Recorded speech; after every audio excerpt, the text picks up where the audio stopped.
We are going to show you how to install bottom rail on a chain link fence. Make sure to subscribe to our channel. Now let's begin installing bottom rail. To install the bottom rail, it's not like the top where we're going to be passing through the loop caps here.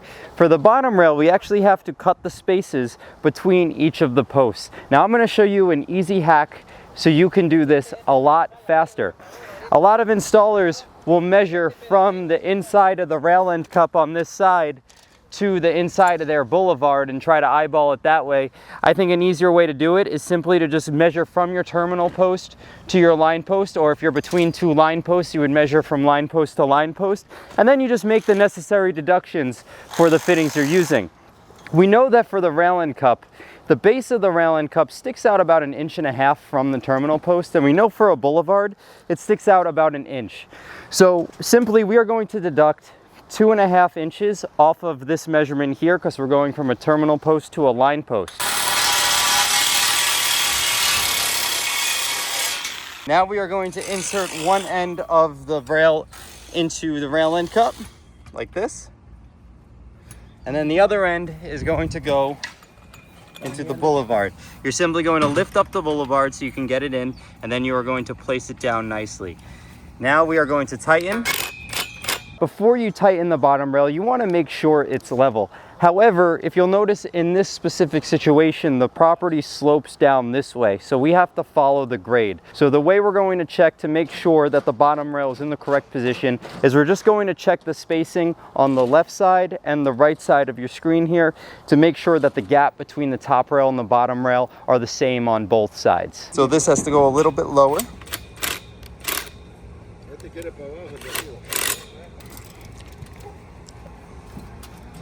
Okay, now we're going to move on to our next piece of bottom rail. Now we are measuring the distance between two line posts. So we have a line boulevard on each of these line posts. So we're going to deduct only 2 inches. This is 1 inch for each boulevard.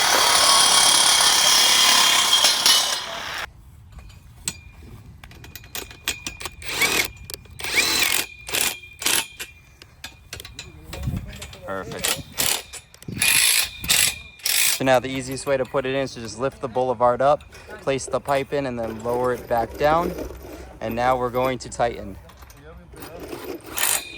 Now remember, you tighten just a little bit, then you check the level and adjust accordingly. If we were installing on a flat ground, we would make the bottom rail level. In this case, we have to slope it a little bit like I had said before, so we're just gonna make sure our slope follows a constant pitch throughout the whole fence. Now we're gonna move on to our next section of bottom rail. We are going to follow the same process. We're going to measure, deduct, cut, and insert.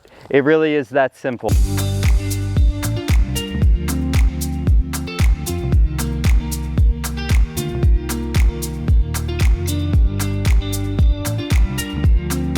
Now I gave you the deductions to make when you're cutting your bottom rail, but keep in mind that these exact measurements may vary slightly depending on the manufacturer in which you bought your fittings. So it's important to check this measurement before you start the installation. That way you get the deduction just right. Don't just go exactly off of what I told you. Always double check first. Now we're going to move on to our fourth piece of bottom rail, and I'm going to speed things up a bit.